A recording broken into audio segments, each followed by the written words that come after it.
Hello dear friends, ഞാൻ പറഞ്ഞതുപോലെ Syro Malabar സഭയുടെ പ്രവർത്തനം വിലയിരുത്താനായിട്ട് എന്നെ ആരും ഏൽപ്പിച്ചിട്ടൊന്നുമില്ല. എനിക്കതിന് പ്രത്യേക യോഗ്യതയൊന്നുമില്ല. എന്നാൽ നിങ്ങൾക്കറിയാം, ഞാൻ ജന്മം കൊണ്ടൊരു സിറോ മലബാർ വിശ്വാസിയാണ്. 2003 ഇംഗ്ലണ്ടിൽ സണ്ടർലാൻഡ് എന്ന് പറയുന്ന ഒരു സ്ഥലത്ത് എൻ്റെ ജീവിതം തുടങ്ങി.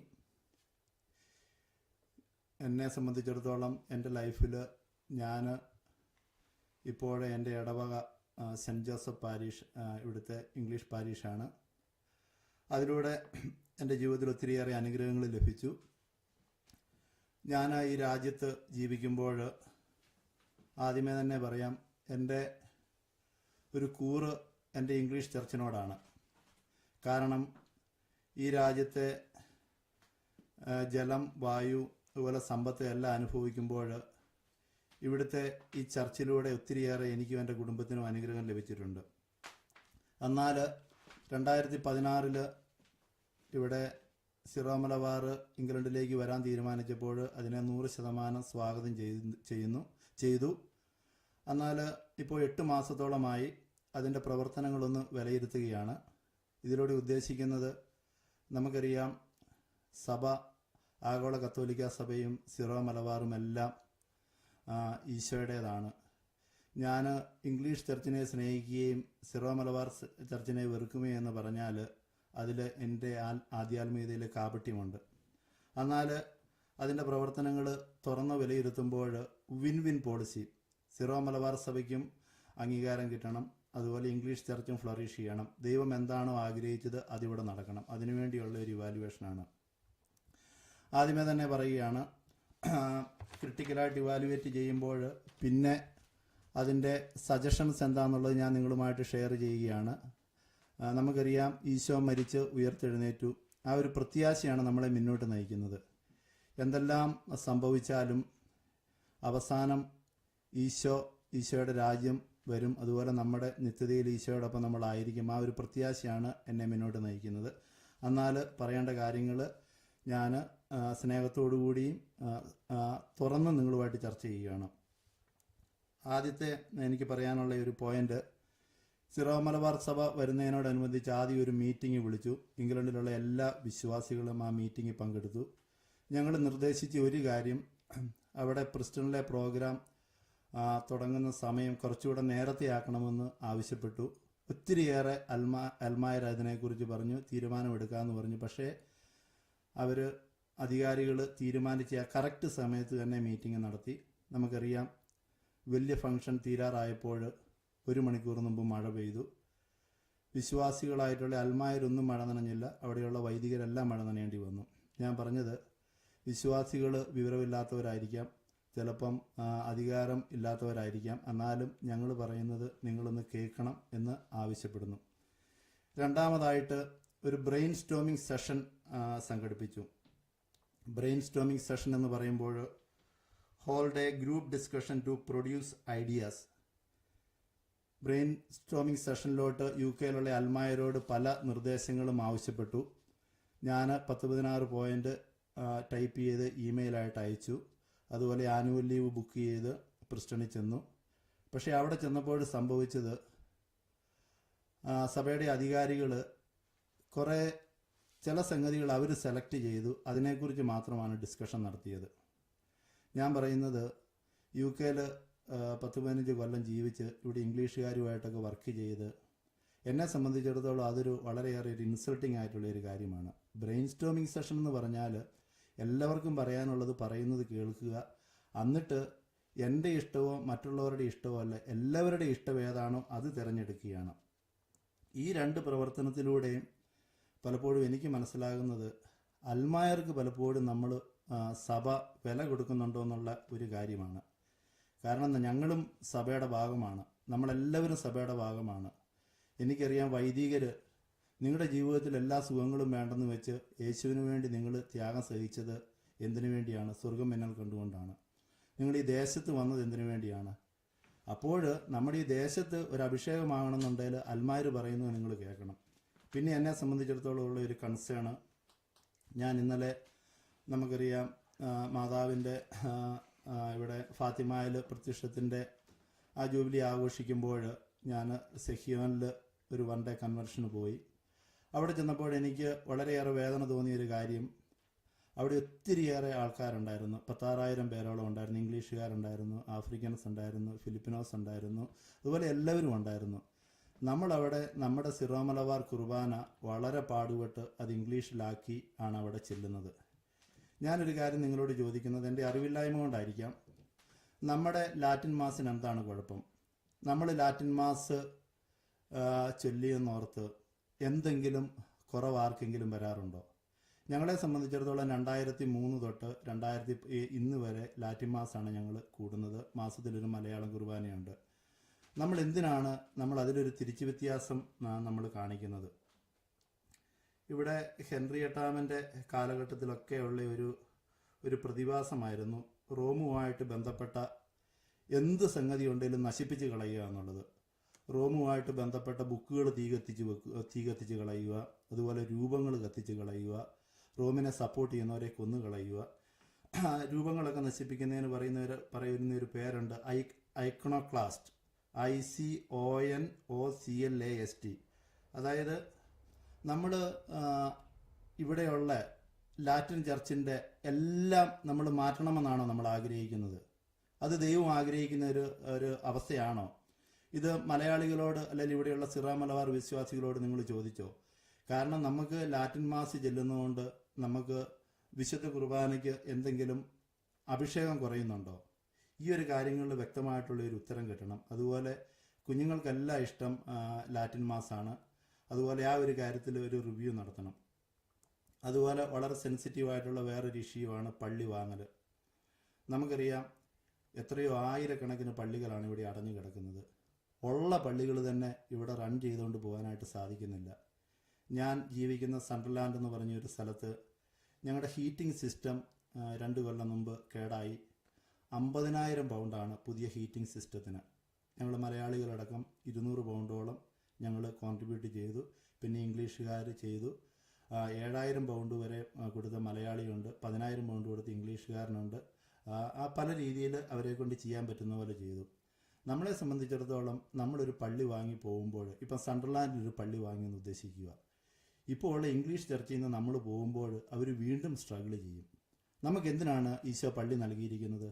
പള്ളി നൽകിയിരിക്കുന്ന വിശുദ്ധ കുർബാന കാണാനും പ്രാർത്ഥിക്കാനും അതുപോലെ വിശുദ്ധ കുർബാന എഴുന്നള്ളിച്ച് വെച്ച് ആരാധിക്കാനുമാണ് ഈശോ പള്ളി നൽകിയിരിക്കുന്നത്. അല്ലാതെ പള്ളി എഴുതി കിട്ടിയെങ്കിൽ മാത്രമേ ഞാൻ പ്രാർത്ഥിക്കുകയുള്ളൂ എന്ന് ആരെങ്കിലും പറഞ്ഞാൽ, ഇത്രയും കാലം പ്രാർത്ഥിക്കാത്ത ഒരു വ്യക്തിക്കോ അല്ലെ ആർക്കെങ്കിലും ഒരു പള്ളി കിട്ടിയെന്നോർത്ത് ആത്മീയ ജീവിതത്തിൽ ഒന്നും കൂടാൻ പോകുന്നില്ല. ഞങ്ങളുടെ പള്ളിയിൽ ഞങ്ങൾക്ക് എല്ലാവിധ സ്വാതന്ത്ര്യങ്ങളുമുണ്ട്.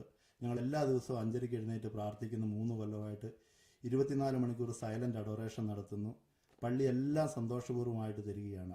നമ്മൾ പള്ളി വാങ്ങാൻ പോകുന്നത് മലയാളികളെ വീണ്ടും ഒരു സാമ്പത്തികമായിട്ട് ഒരു ബുദ്ധിമുട്ടിലേക്ക് നയിക്കുകയാണ്. അതുകൂടാതെ ഞാൻ പറയുന്നത്, വെറുതെ കിട്ടിയാൽ പോലും നമ്മൾ പള്ളി വാങ്ങാനായിട്ട് പാടില്ല. കാരണം പള്ളി എവിടെയെങ്കിലും ക്രൈസിസ് ഉണ്ടെങ്കിൽ നമ്മളും ഇംഗ്ലീഷുകാരുമായിട്ട് ഒരുമിച്ച് ആ ക്രൈസിസിനെ എങ്ങനെ നേരിടുവാന്ന് നമ്മൾ ഓർക്കുക. നമ്മൾ പള്ളി വാങ്ങാൻ പോയാൽ നമ്മൾ ഇംഗ്ലീഷുകാരിൽ നിന്ന് അകലും. അതുപോലെ നമ്മുടെ ലക്ഷ്യം മുഴുവൻ പള്ളി വാങ്ങുക, അതിൻ്റെ സമ്പത്തുണ്ടാക്കുക. നമ്മുടെ ആത്മീയ ജീവിതത്തിൽ അതൊരു തടസ്സമാകും. അതുകൂടാതെ നമ്മൾ ഇംഗ്ലീഷുകാരുമായിട്ടും അകന്നു പോകുന്നു. പിന്നെ എനിക്ക് കൺസേണുള്ള ഒരു കാര്യം, ഞാൻ വന്ന അന്ന് 2008 മുതൽ സണ്ടർലാൻഡിൽ കാണുന്ന ഒരു പ്രതിമാസമാണ് അൽഫോൻസാമയുടെ തിരുനാൾ. ഞാൻ അൽഫോൻസാമയുടെ തിരുനാളിനൊന്നും എതിരല്ല. എത്രയോ വർഷങ്ങളായിട്ട് ആ തിരുനാൾ ഇവിടെ നടത്തുന്നു. എത്രയോ മണിക്കൂറുകൾ അതിനുവേണ്ടി സ്പെൻഡ് ചെയ്യുന്നു. ഞാൻ പറയുന്നു, ഇവിടെ എത്രയോ വിശുദ്ധരുണ്ട്. ഞങ്ങളുടെ സണ്ടർലാൻഡിൽ ഒരു വിശുദ്ധനുണ്ട്, സെൻറ്റ് ബീഡ്. നിങ്ങൾ വില കൊടുത്ത് വാങ്ങണം. ഇത് ecclesiastical history of English people. അതായത് ഇംഗ്ലണ്ടിലെ ഏറ്റവും ആധികാരികമായിട്ടുള്ള ഒരു ഗ്രന്ഥമാണ് അത്. സെൻറ്റ് ബീഡ് എഴുതിയതാണ്. അതുപോലെ കത്തോലിക്ക സഭയിൽ 33 ഡോക്ടേഴ്സാണുള്ളത്. അതിൽ ആകെ ഒരു ഇംഗ്ലീഷുകാരൻ സെൻറ്റ് ബീഡാണ്. സെൻറ്റ് ബീഡ് എൻ്റെ വീട്ടിൽ നിന്ന് നടന്നു പോകാനായിട്ടുള്ള അടുത്താണ്. സെൻറ്റ് ബീഡിനെ കുറിച്ച് നമുക്ക് 1 കൊല്ലം വേണേൽ അൽഫോൻസാമയുടെ തിരുനാളിന് പകരം സെൻറ്റ് ബീഡിനെ നമുക്ക്, അതുപോലെ സെൻറ്റ് കത്ബർട്ട് വളരെ വിശുദ്ധനായിട്ടുള്ള ഒരു മെത്രാനായിരുന്നു. സെൻറ്റ് കത്ബർട്ടിൻ്റെ ബോഡി ഇപ്പോഴും ഡറൻ കത്തീഡ്രലിൽ അഴുകാതെ കിടക്കുന്നുണ്ട്. അത് നമുക്ക് വേണേൽ സെൻറ്റ് കത്ബർട്ടിൻ്റെ ഒരു തിരുനാൾ നമുക്ക് നടത്താം. 5 തവണ ശവകുടീരം തുറന്നതാണ്. അന്നും എല്ലാം ആ ബോഡി എഴുകാതെ ഇരിക്കുന്നു. അതുപോലെ സെന്റ് ബീഡിന്റെ ബോഡി അവിടെയുണ്ട്. നമ്മുടെ ലക്ഷ്യം മുഴുവൻ സിറോ മലബാർ സഭ എപ്പോഴും എന്നും ഈ അൽഫോൻസാമയുടെ തിരുനാൾ നടത്തുക എന്നുള്ളത് മാത്രമാണ്. വെടിക്കെട്ട് നടത്തുക, അതിൻ്റെ പുറകിൽ എന്തെല്ലാം കാര്യങ്ങളാണ്. വെടിക്കെട്ട് നടത്തി, ഞങ്ങളുടെ അവിടെ വെടിക്കെട്ട് നടത്തി, പകല് വെടിക്കെട്ട് നടത്തി. ഞങ്ങളുടെ ന്യൂകാസിൽ ആൻഡ് ഹെക്സാമിലെ ബിഷപ്പ് വന്നപ്പോൾ നെയ്ബറിൻ്റെ ഒരു പട്ടി ഓടി വെടിക്കെട്ടിൻ്റെ സ്വരം കേട്ട് അവർ ബിഷപ്പിൻ്റെ അടുത്ത് തട്ടിക്കയറി. അതുപോലെ സ്കൂളിൽ ഒരു തവണ തിരുനാൾ നടത്താൻ നൽകി. സ്കൂളിൽ മദ്യപിച്ചതിൻ്റെ പേരിൽ സ്കൂളുമായിട്ട് നമുക്ക് പ്രശ്നമുണ്ടായി. ഞാൻ ചോദിക്കുന്നത്, നമ്മൾ കത്തോലിക്ക സഭയുടെ ആത്മീയതയെന്ന് പറയുന്നത് ഒരു മെനു കാർഡിലുള്ള ഏതെങ്കിലും ഒരു തിരുനാൾ നടത്തുക എന്നുള്ളത് മാത്രമാണ്. എത്രയോ കാര്യങ്ങൾ നടത്താനായിട്ട് സാധിക്കും. ആ ഒരു കാര്യത്തിൽ നമ്മളൊന്ന് റിവ്യൂ ചെയ്യണം. അതുപോലെ നമുക്കറിയാം, പ്രിസ്റ്റണിൽ ഇവിടെ രൂപത നമുക്ക് ലഭിച്ചു. രൂപത ലഭിക്കുമ്പോൾ നമ്മൾ പ്രിസ്റ്റണിനെക്കുറിച്ച് നമ്മളൊന്ന് അന്വേഷിക്കുന്നത് നല്ലതായിരിക്കും, ഒന്ന് അതിൻ്റെ ചരിത്രം പഠിക്കുന്നത് നല്ലതായിരിക്കും. അവിടെ വില്യം അലൻ എന്ന് പറഞ്ഞ ഒരാളുണ്ട്. റിഫർമേഷൻ്റെ കാലഘട്ടത്തിൽ അങ്ങേര് റോമിൽ പോയി റോമിൽ ഒരു സെമിനാരി സ്ഥാപിച്ചതുകൊണ്ടാണ് ഇന്ന് കത്തോലിക്ക സഭ ഇവിടെ നിലനിൽക്കുന്നത്. റോമിൽ അങ്ങേര് സെമിനാരി സ്ഥാപിച്ചതിനെക്കുറിച്ച് ഞാനൊരു ഒരു കാര്യം നിങ്ങളുമായിട്ട് ഒന്ന് ജസ്റ്റ് വായിക്കാം. ഒരു second. priest has been there was a 110 priests ordained there, but all of them are executed. ഇന്ന് നമുക്കറിയാം, ഇന്ന് ആ കാർഡിനൽ അലൻ അവിടെ പോയി സെമിനാരി സ്ഥാപിച്ച് അവിടെയുള്ള അച്ഛന്മാർ വന്ന് അവർ രക്തസാക്ഷിത്വം വഹിച്ചതുകൊണ്ടാണ് ഇന്ന് ഇംഗ്ലണ്ടിലെ ഈ സഭ നിലനിൽക്കുന്നത്. അതിനുശേഷം ഫ്രഞ്ച് വിപ്ലവം വന്നു.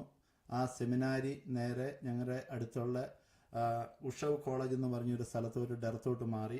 അവിടെ 1808 തൊട്ട് 2008 വരെ പ്രവർത്തിച്ചു. പിന്നെ വൈദികരെ കിട്ടാത്തത് കൊണ്ട് ആ സെമിനാരി അടച്ചുപോയി. ആ സെമിനാരിയായിട്ട് ബന്ധപ്പെട്ട ഒരു ബുക്കാണ് ഇത്. നിങ്ങളെപ്പോഴേലും കിട്ടുവാണെന്നുണ്ടെങ്കിൽ ഇതൊന്ന് വാങ്ങി വായിക്കുന്നത് നല്ലതായിരിക്കും.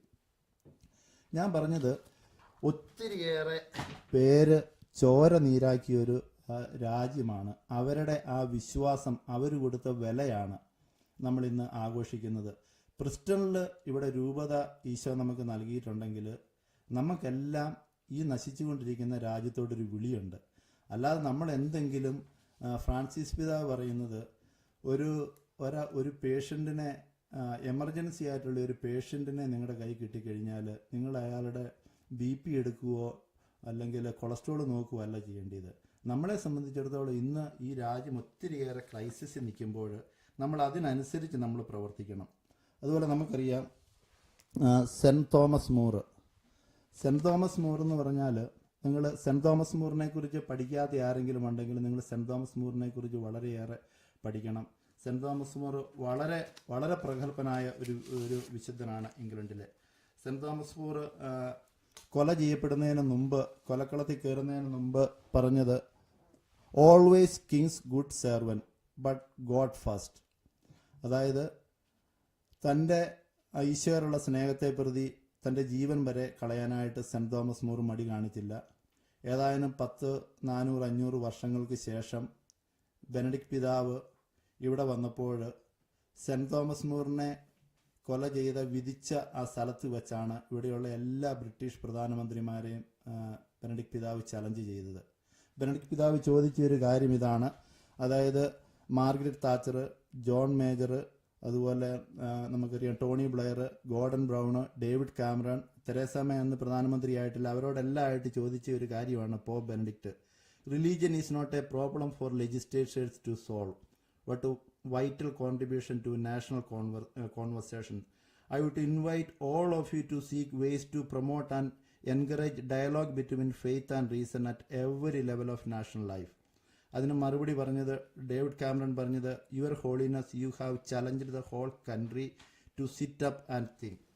നമ്മൾ ഓർക്കണം, ഇവിടെ പരിശുദ്ധ പിതാവ് വന്ന് ഇവിടെ ഭരണാധികാരികളെ ചലഞ്ച് ചെയ്തു. നമുക്കിന്ന് നമ്മുടെ മുന്നിൽ ഉള്ള വെല്ലുവിളികൾ എന്താണ്?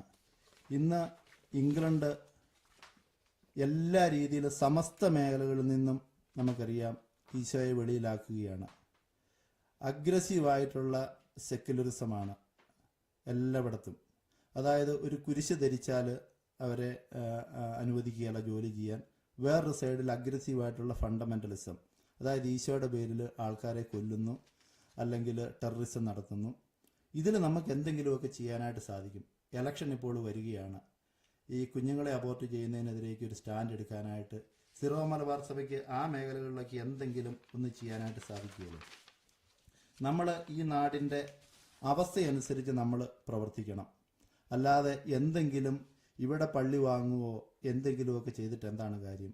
ആത്മാർത്ഥമായിട്ട് ഇവിടെയുള്ള വിശ്വാസികളോട് സിറോ മലബാർ അധികാരികൾക്ക് സ്നേഹമുണ്ടോ? ഇന്നലെ ബസ്സേ വന്നപ്പോൾ ഒരു സ്ത്രീ എന്നോട് ചോദിച്ച ഒരു ചോദ്യം, നമ്മളെല്ലാവരും സിറോ മലബാർ എന്നും പറഞ്ഞ് ലാറ്റിൻ ചർച്ചിൽ നിന്ന് മാറിപ്പോവുകയാണെങ്കിൽ കുറേ നാളുകൾ കഴിയുമ്പോൾ ഞങ്ങളുടെ യങ് ജനറേഷൻ വരുമ്പോൾ ഞങ്ങൾ സ്കൂളിന് അഡ്മിഷന് പോകുമ്പോൾ ഇംഗ്ലീഷുകാർ നമുക്ക് സ്കൂളിൽ അഡ്മിഷൻ തരുമോ? നമ്മളെല്ലാ മേഖലകളിലും നമുക്ക് ഇംഗ്ലീഷുകാരൊപ്പം വേണം. നമുക്ക് ജോലി ചെയ്യുമ്പം വേണം. നമുക്ക് ബാക്കി എല്ലാ കാര്യങ്ങളിലും ഈ രാജ്യത്തിൻ്റെ എല്ലാ അനുഗ്രഹങ്ങളും നമുക്ക് വേണം. പക്ഷേ സ്പിരിച്വാലിറ്റി വരുമ്പോഴത്തേനും നമുക്ക് അവരെ വേണ്ട. അതിൻ്റെ പുറകിലുള്ള ഉദ്ദേശം എന്നതാണ് എനിക്ക് മനസ്സിലാകുന്നില്ല. എന്നാൽ നിങ്ങൾ വേണം ചോദിക്കുക, എന്തിനാണെന്ന് സിറോ മലബാർ ഇവിടെ വന്നതെന്ന്. സിറോ മലബാറിന് ചെയ്യാനായിട്ട് ഒത്തിരിയേറെ കാര്യങ്ങളുണ്ട്. ഇവിടെ കൺഫെഷൻ ചെയ്യാനായിട്ട് ആവശ്യത്തിന് വൈദികരില്ല. അതുപോലെ ഇംഗ്ലീഷ് ചർച്ചിലുള്ള വൈദികരെ വേണേൽ സപ്പോർട്ട് ചെയ്യാം. അതുപോലെ ബെനഡിക്ട് പിതാവൊക്കെ എത്രയോ മനോഹരമായിട്ടുള്ള ബുക്കുകൾ ഇവിടെ ഇറക്കിയിട്ടുണ്ട്. നിങ്ങൾക്കറിയാം, ജോയ് ഓഫ് ലവ്, അതുപോലെ പല ബുക്കുകളുണ്ട്. ഞാനെല്ലാം അതിനെക്കുറിച്ച് പറയുന്നില്ല. ആ ബുക്കുകളെ കുറിച്ചൊക്കെ ഒരു പഠിക്കാനായിട്ടും അല്ലെങ്കിൽ കൂടുതലായിട്ട് അറിയാനായിട്ടും ഒക്കെ എന്താണ് പരിശുദ്ധ പിതാവ് പറയുന്നത്. അല്ലാതെ പരിശുദ്ധ പിതാവ് പറയുന്ന എന്തെങ്കിലും കാര്യം നമ്മൾ യൂട്യൂബിലിട്ടോ അതുകൊണ്ട് കാര്യമില്ല. അതനുസരിച്ച് നമുക്ക് എങ്ങനെ പ്രവർത്തിക്കാനായിട്ട് സാധിക്കും? അതുപോലെ നമുക്കറിയാം, ഇവിടെ കാർഡിനൽ ഹെൻറി ന്യൂമാൻ, അതുപോലെ എത്രയോ വിശുദ്ധരായി ജീവിച്ച സ്ഥലങ്ങളുണ്ട്. അവരെക്കുറിച്ച് കൂടുതലായിട്ട് പഠിക്കുന്നതിന് വേണ്ടി നമുക്ക് സമയം വേണം സ്പെൻഡ് ചെയ്യാം. അതുപോലെ പള്ളി നമുക്കുണ്ട്. ഇവിടെ സിറോ മലബാർ വിശ്വാസികൾ 1 മണിക്കൂർ സമയമെങ്കിലും വിശുദ്ധ കുർബാന എഴുന്നള്ളിച്ച് വെച്ച് ആരാധിക്കാനായിട്ട് സാധിച്ചാൽ ഈ രാജ്യത്തൊരു മാറ്റം ഉണ്ടാകുകയല്ലേ? നമ്മൾ ഈ രാജ്യത്ത് വന്നിട്ട് ഈ രാജ്യത്തിന് വേണ്ടി ഒന്നും ചെയ്യാതെ, എനിക്ക് ഏറ്റവും സങ്കടം തോന്നുന്ന വേറൊരു കാര്യം, ഇത്രയും വർഷമായിട്ട് ഇവിടെ വന്ന വൈദികർക്ക് ഈ രാജ്യത്തിൻ്റെ അവസ്ഥ അറിയാമായിട്ടും അവർക്ക് അതിനെക്കുറിച്ചൊന്നും ഒരു വേദന തോന്നാത്തത് എന്താണ്? നമ്മൾ മാത്രം രക്ഷപ്പെട്ടാൽ മതിയോ? നമ്മൾ മാത്രം സ്വർഗത്തിൽ പോയാൽ മതിയോ? ഞാൻ ഇംഗ്ലീഷുകാരുടെ അടുത്ത് സഭയെക്കുറിച്ച് പറയുമ്പോൾ അവർ ചോദിക്കുന്നത് സഭയില്ലാത്തതിന് എന്നാ കുഴപ്പമെന്നാണ് ചോദിക്കുന്നത്. കുഴപ്പമുണ്ട്. ഞാൻ നിങ്ങളോട് പറയാം. 2014 സെൻസസ് അനുസരിച്ച് 1.1 ലക്ഷം പ്രോബ്ലം ഫാമിലിയുടെ പേരിൽ UK ഗവൺമെൻറ് സ്പെൻഡ് ചെയ്തത് 30 ബില്യനാണ്. നമുക്കറിയാം, കുടുംബങ്ങൾ തകർന്നു കഴിയുമ്പോൾ എത്രയോ ദുരന്തമാണ് ഉണ്ടാകുന്നത്. കുഞ്ഞുങ്ങൾക്ക് അപ്പൻ്റെ അമ്മയുടെ സ്നേഹം കിട്ടാതെ പോകുന്നു. അത് തന്നെയാണ് ഇന്ന് സംഭവിക്കുന്നത്. ഇന്ന് കുടുംബങ്ങൾ തകർന്നു. ഇന്ന് ഗസ്ബിയന് മാരേജ് റീഡിഫൈൻ ചെയ്യുന്നു. സ്കൂളിൽ സെക്സ് എഡ്യൂക്കേഷന് എന്ന് വേണ്ട മീഡിയയിലാണെങ്കിലും നമുക്കറിയാം, ഒന്നും നമുക്ക് ഓപ്പൺ ചെയ്യാനായിട്ട് പറ്റിയല്ല. എല്ലായിടത്തും അശ്ലീലമായിട്ടുള്ള കാര്യങ്ങൾ. നമുക്ക് പ്രവർത്തിക്കാനായിട്ടാണെങ്കിലും ഒത്തിരിയേറെ മേഖലകളുണ്ട്. ഞാൻ ഈ കഴിഞ്ഞ ദിവസം 2 ബുക്ക് വാങ്ങി. ഒന്ന് അമേരിക്കയിൽ ഒരു ബിഷപ്പ് എഴുതിയ ഒരു ബുക്കാണ് strangers in A strange land. അതുപോലെ തന്നെ വേറൊരു ബുക്കാണ് റെൻഡർ അൻഡു സീസർ. സീസറിനുള്ളത് സീസറിന്. ഈ ബുക്ക് വായിച്ച് നോക്കുമ്പോൾ സത്യം പറഞ്ഞാൽ അമേരിക്കയിലെ സാഹചര്യത്തിനേക്കാളും വേസ്റ്റാണ് ഇംഗ്ലണ്ടിൽ നടക്കുന്ന കാര്യങ്ങൾ. ഇന്ന് നമുക്ക്, ഞാൻ പറഞ്ഞത് ഈ കാര്യങ്ങളെല്ലാം ഞാൻ നിങ്ങളോട് പറഞ്ഞത്, നമുക്ക് ചെയ്യാനായിട്ടാണെങ്കിൽ ഒത്തിരിയേറെ കാര്യങ്ങൾ ചെയ്യാനായിട്ടുണ്ട്. നമുക്ക് വേണമെന്നുണ്ടെങ്കിൽ നമ്മുടെ കൾച്ചർ ഇവാഞ്ചലൈസ് ചെയ്യാനായിട്ട് നമുക്ക് എന്തെങ്കിലും ചെയ്യാം. ഇന്ന് രാജ്യം കിടന്ന് ദുരിതം അനുഭവിക്കുമ്പോൾ നമ്മൾ പള്ളി വാങ്ങുക, മലയാളത്തിലുള്ള കുർബാന ഇംഗ്ലീഷിലാക്കുക, ഇംഗ്ലീഷുകാരുടെ ഇടയിൽ അവരുമായിട്ട് ബന്ധപ്പെട്ട് നിൽക്കുന്ന മലയാളികളെ മാറ്റുക. ഇതൊക്കെയാണോ സുവിശേഷകന്റെ ജോലി? ഇതിനുവേണ്ടിയാണോ നമ്മളിവിടെ കൊണ്ടുവന്നിരിക്കുന്നത്? ഈ ഒരു കാര്യത്തെക്കുറിച്ച് എനിക്ക് നിങ്ങളോട് വളരെ സീരിയസ് ആയിട്ട് നമ്മൾ അതിനെക്കുറിച്ച് നമ്മൾ ഡിസ്കസ് ചെയ്യണം. അതുകൂടാതെ വേറൊരു കാര്യം, നമ്മൾ അമേരിക്കയല്ല, അല്ലെങ്കിൽ വേറൊരു രാജ്യമല്ല ഇംഗ്ലണ്ട്. നാട്ടിലെ സിറോ മലബാർ സഭയുടെ അവസ്ഥയല്ല. നാട്ടിലെ സിറോ മലബാർ സഭയിലുള്ളവർക്ക് ഇവിടുത്തെ വേദനകൾ അറിയാനായിട്ട് സാധിക്കുന്നില്ല. എന്നോട് വളരെ വേണ്ടപ്പെട്ട ഒരു ഇംഗ്ലീഷ് അച്ഛൻ പറഞ്ഞ ഒരു കാര്യം, ഡോണ്ട് ഫ്രാഗ്മെന്റ് മൈ പാരിഷ്. അതായത് അവർക്ക് വേദനയുണ്ട്. നമ്മൾ തോന്നുന്ന രീതിയിൽ പോവുക, ബാക്കി എല്ലാ കാര്യത്തിലും നമുക്ക് അവരെ വേണം. പക്ഷെ ആത്മീയത വരുമ്പോഴത്തേനും നമ്മൾ സെപ്പറേറ്റ് ആയിട്ട് പോവുക. അതുകൊണ്ട് ഈ ഒരു കാര്യത്തെക്കുറിച്ച് നമ്മൾ വളരെയേറെ നമ്മൾ ചിന്തിക്കണം. എനിക്ക് പറയാനുള്ളത് 10-12,000 കുടുംബങ്ങൾ ഇവിടെയുണ്ട്.